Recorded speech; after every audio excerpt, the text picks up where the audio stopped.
Morning YouTubers, and welcome to a slightly more intermediate lesson, or not as much a lesson as food for thought.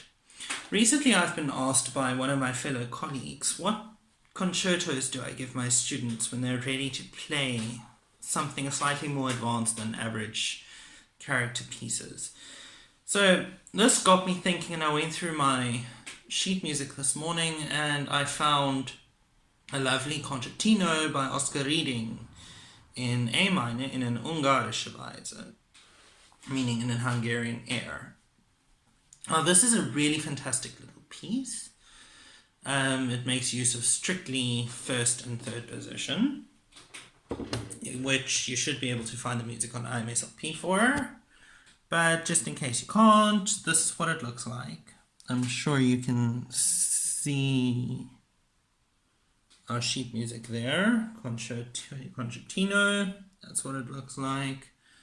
Right, yes, perfect. And this is the cover of it. So, if you are looking for it, that is it. Doesn't need to be the Bosworth edition, it can be any edition really, but this is what I'm going to be covering today. And the best way to do this specific work is actually by drawing it up from IMSLP or wherever you can find it, and then having it in front of you as we work through this together. Right. Okay, so this piece has many interesting challenges. And it is good because it uses what one is comfortable at this level, first and third position. However, it also makes use of slurs and some interesting bowing techniques with some slightly challenging rhythms and syncopation, meaning falling out of note values which one is not necessarily familiar with as a classically trained musician. So, one starts this concertino, the piano actually starts it with its lovely instrument, and it is a concertino, meaning it's a small concerto, a way of displaying the capabilities and techniques of the player and the instrument itself, the violin. And an Ungarische Weise is in a Hungarian air. Now, if you go listen to Hungarian music, you can listen to Ubey's Hulam Zo Balaton.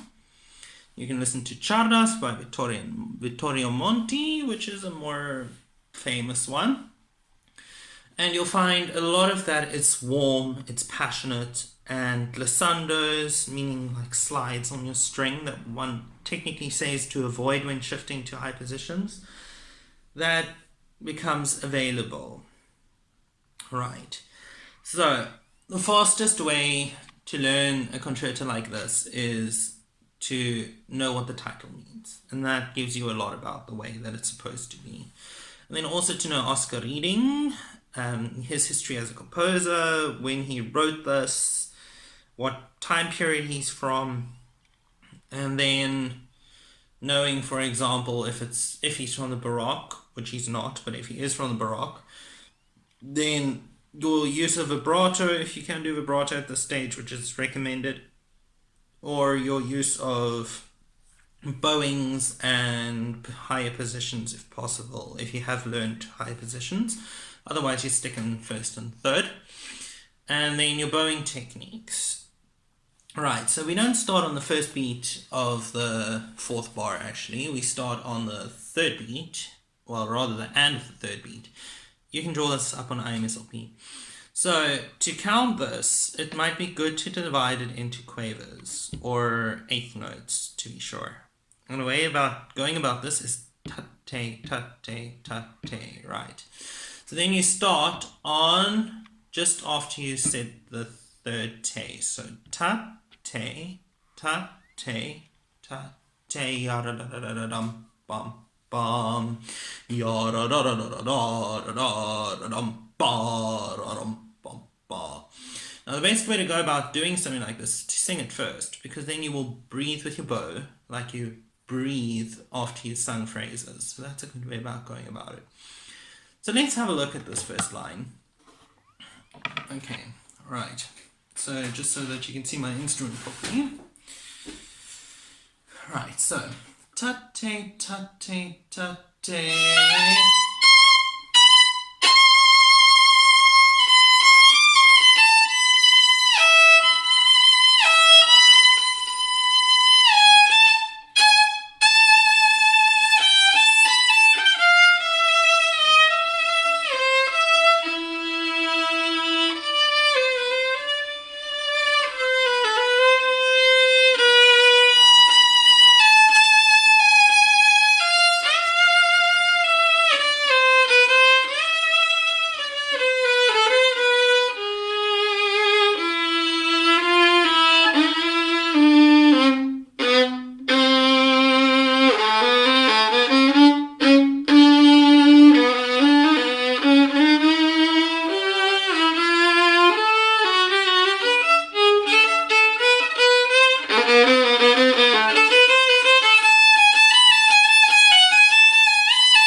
and so it goes on. So already in those few lines, we have already encountered quite a few possible technical issues, right?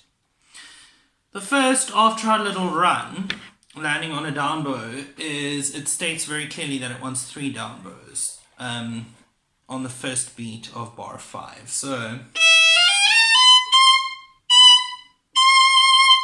now that is quite a difficult technique at this stage, because you have to make sure that when you play it, you make almost a small circular movement, but you put your bow down on your string before you bow the next note. In other words, your bow doesn't just flop out of the air, because otherwise it'll sound like this. In other words, you're just brushing over your note then. You want each note with clear clarity, crispness to be played, right? So to do this, then you'll go, put it down, put it down. So you just have to practice then to do that quickly and accurately. Now I like having a bit of a glissando there for the Hungarian feel. So I'm in 3rd position. I'm just sliding my hand slightly down to an open string and doing it again. And then again down, down. It's important to keep your down bows fairly small, but with good weight on it.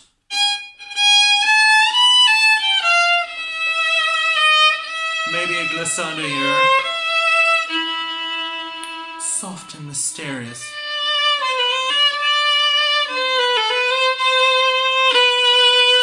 Forte.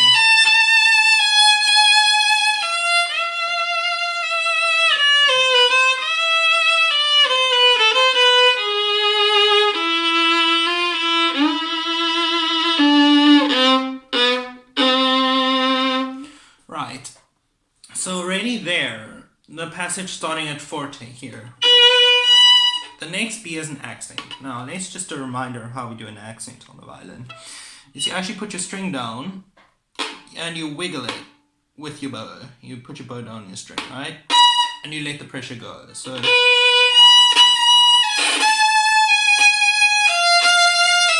now it may scratch in between, but the more you practice it, the more you will eliminate it. But the point is rather exaggerate it at first and then just let it go a bit, because that trains your brain to have exactly the perfect pressure point.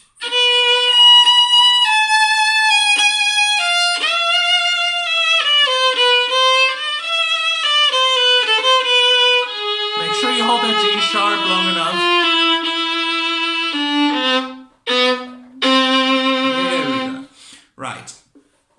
And then practicing your accents to make sure that if you have practiced them too softly, that they actually won't come out. So it's good to overcompensate. Then you will, when you have to do it right, your accent will be there.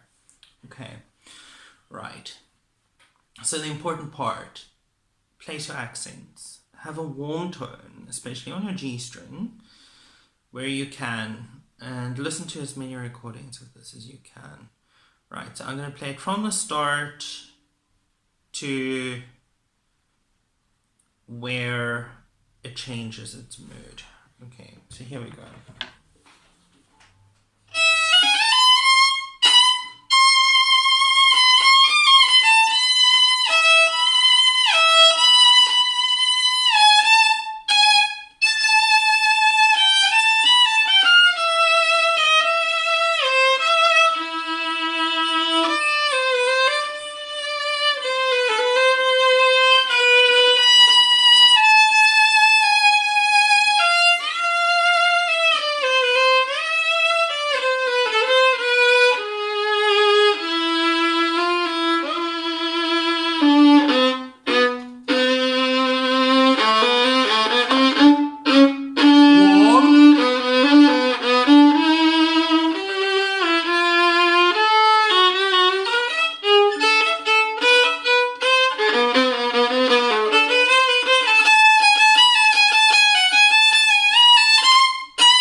Intensity.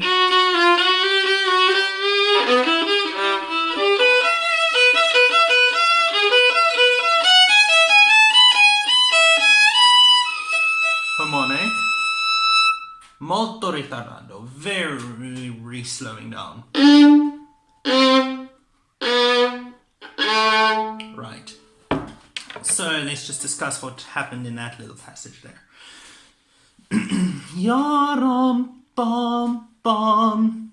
It's very important to end that last note off with a good sound and a clear ring, because now you're giving that to the piano for an introduction. Okay. This is a very long concertino, so in all honesty, I'm just actually going to discuss the first page.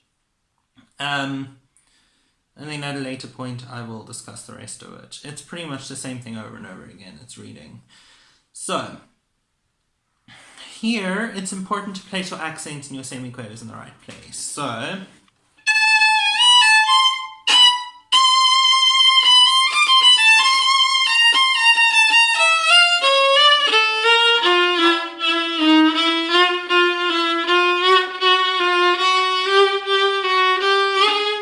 So now I overcompensated quite a bit, but that's a good way of practicing it. Not necessarily in tempo, but under tempo. And then when you finally reached it, then your hand will give an approximation, because you already place a little less pressure when you start playing faster, because it's not really fast if you apply a lot of pressure on it. So,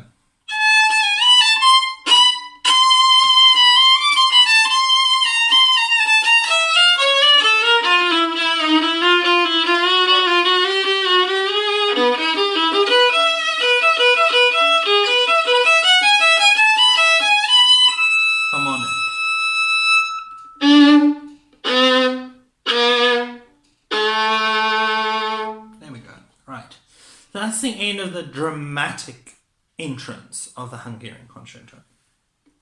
Now up here, it changes tempo to allegro moderato, almost a march-like tempo, shall we say. In other words, it's more of, now it was a dramatic entrance, and now it's more of a dance-like tempo to which the Hungarian dancers dance to. So we start like this.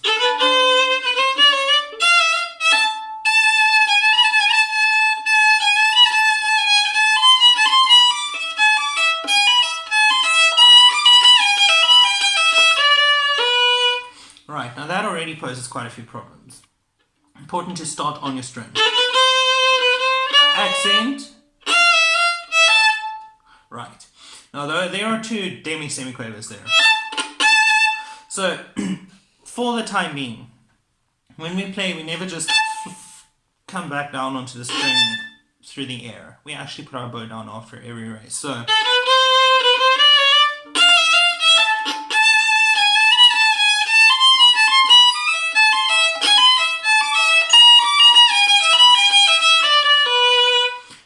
that carries on.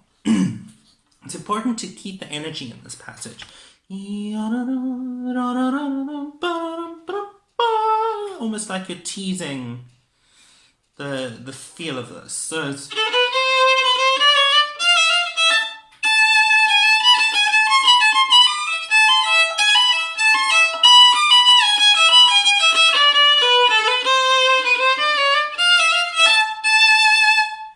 Does that make sense? Okay, alright. That's the important parts to consider for now. That's only page 1. If you want me to carry on with this, you're most welcome to post either in the comments below or send me an email or whatever.